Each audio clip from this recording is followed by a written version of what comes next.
someone to believe you. Character is what makes the man. Many people have said it over and over again. So character often comes into question, especially when you're charged with 3 murders.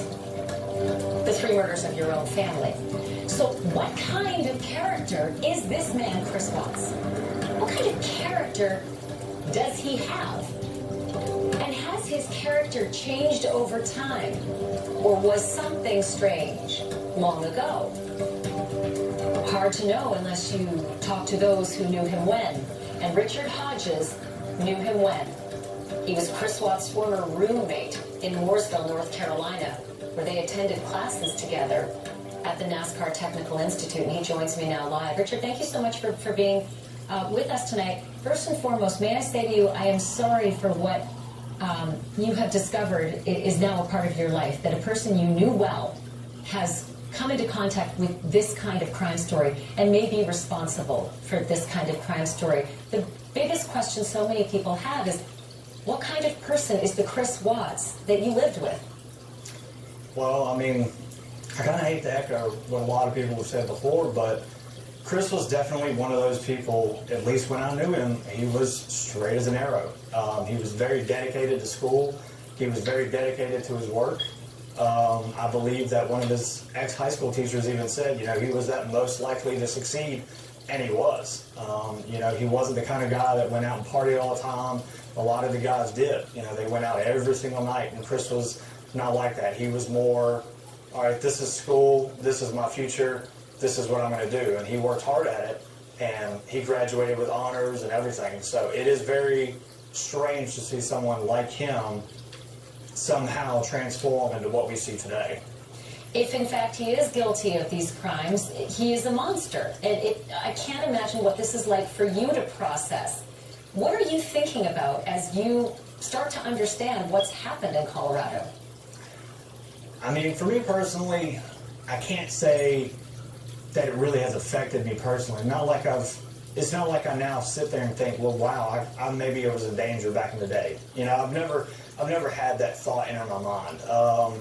There was never anything in his past that would have alerted me in any way, shape, or form to this kind of behavior.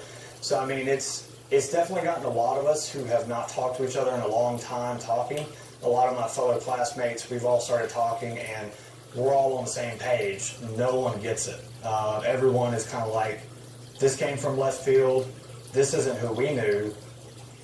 You know, we don't know what to make of it. So, I mean, that's how it makes me feel. It's very confusing, and it's very inquisiting as to what could have caused Chris to go from the person who I knew to this person that we've seen.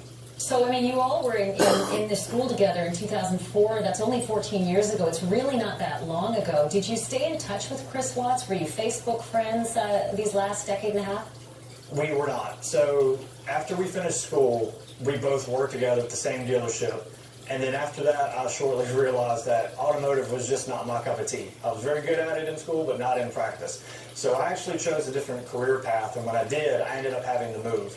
Once I moved, just over time, we were buddies, but we weren't like great friends. So we just eventually lost communication. So I'd say the last time we spoke to each other was probably around 2005. That was probably about it. And Facebook wasn't really popular back then either. So we weren't Facebook friends or anything like that. I just kind of lost all communication with them. What about the rest of the friends?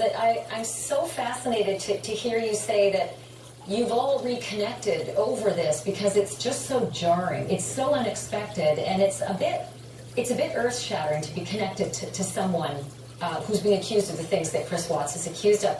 Did your friends mention anything about staying in touch with them? The friends that you all knew together at one point? No, I would say out of everyone in the group, I was probably the most connected to Watts.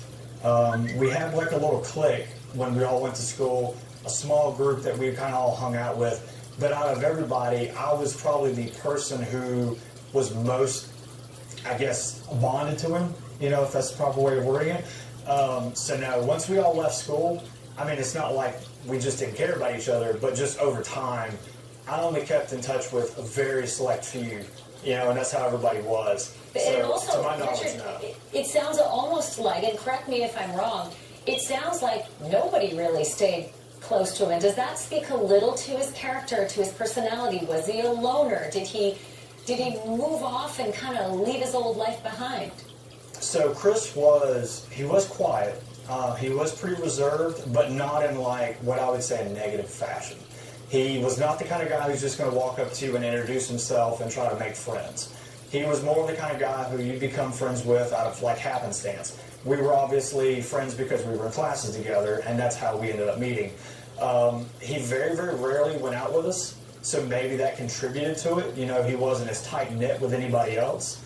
But he was pretty shy, very, very reserved. Like I said, very dedicated to what he was doing at the time and very hard on himself. He wanted to get those good grades. He wanted to do well. So he would never do anything that would jeopardize that, like partying or going out drinking like some of the others may have. So I think it's your mom who may have saved your graduation program from back in 2004. God bless her. I'm not sure if we have an image of it. I'd like to put it up because I think it shows something that's fascinating about Chris Watts. There's you on the left-hand column, Richard A. Hodges, and then Chris is on the right-hand column. You see all those characters afterwards, like a diamond, an asterisk, an A, B, K. Those all indicate accolades, excellence in attendance, the director's honors list, not just excellence, perfection, perfect attendance, director's honors list, a nomination to the Alpha Beta Kappa Honor Society. I also noticed, Richard, no one else in your class had the number of accolades that he did. He had them all. He kind of won every category. Yeah, he was very dedicated. Like I said, he was very strict. He would go to school like in the mornings. When he got off, he would go to the dealership and he would work. And then after that, you know, it was either study time. For leisure, he would watch either TV and sports. He was real big into NASCAR, obviously. He was very physically fit, you know, when we were going to school together. I know that some of the video I'd seen, he had kind of dropped off a little bit and then got physically fit again. But back when he was with us, he was, pretty beefed up, worked out pretty consistently, and that's all he did. Like I said, the party life was not for him. It was all about school and doing well. So that leads me to another area that I think is fascinating about this case. The fact that he was beefed up and fit. He certainly wasn't. At the time, he was doing videos about sort of self-help and relationship help and talking about how relationships can go south, especially when you meet someone at work. Lo and behold, he met someone at work, according to the police, and was having an affair with her prior to these alleged murders. But the dating issue, if he was taking care of himself and working out and keeping fit, did you have any information, or did you see him ever dating anyone, male or female? I did not. I cannot remember a single solitary incident where he was ever trying to actively engage in any kind of relationship. He was very kept to himself, very focused on what he did, and that was pretty much it. He never brought anybody over. He definitely wasn't sneaking out, going and meeting anybody. So no, back then, it was just him. It was just him and what he was engaged in, and that was his school and his work. So was that because, the study regimen was heavy? I mean, there's all sorts of reasons people don't date if they're terribly busy at work or they're overwhelmed with school. Was that the reason, or did you find it odd that he had no relationships one way or the other? No, the workload wasn't like real bad, and also he was very good at what he did. He was very good at working on cars. That was one of his natural talents. So it wasn't like that, but I think he was more of a perfectionist.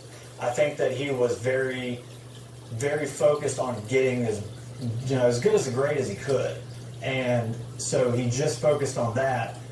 But on the same coin, I think it was more of that reserved personality that kind of prevented him from just going out and meeting people. He very rarely went out with us, when we went out. So, if he did, Richard, if he did go out with you, say to some of the bars or the pubs around town, what was he like in that kind of a setting? Social with us, but not anyone else. Like I said, he wasn't the kind of guy that's just going to walk up and introduce himself and be like, "Hey, I'm Chris Watts." When he knew you and he was friends with you like he was with us, he was a lot more laid back. He'd crack up a laugh with you and everything like normal. Nothing out of the ordinary. but he wasn't he probably didn't like large groups. I would say he probably wasn't a big fan of large groups. That's probably why he didn't go to a lot of the house parties and things like that. He eventually did, as the school year was coming to an end and we were graduating, he did go to a house party, but even then, he was just having a good time, but not trying to actively engage with people he just didn't know. Yet, were there all sorts of women interested in him? If there were, I didn't know. So there were a few at the school, but nothing that I would have been aware of. No. Do you have any recollection, Richard, at all, of Chris being impulsive, acting in an unusual way when he wanted something, or when circumstances were, say, out of the norm? No. He was pretty strict. He had his routine, and that's what he stuck to. I wouldn't say he was impulsive or anything like that. In terms of his attitude, he would maybe get down on himself once in a while, but I think that was more of him pushing himself to do better in school. It was never like anger towards anything. I can't even remember him ever being mad about anything. Wow. He just wasn't that kind of guy. He was very mellow. If you watch like his interview and he's kind of like emotionless a little bit, that was Chris. So That's just how he was. I think, Richard, this story is so gripping because none of it makes sense. And everything that you've just told me adds to this, that it doesn't make sense. And I'm just curious if you are troubled in an extreme way by what has transpired with this young man that you used to live with. I think, in my opinion, the biggest lesson from this whole situation is you think you know someone, but you really don't. There's always going to be people that are going to have skeletons in their closets that they hide very well.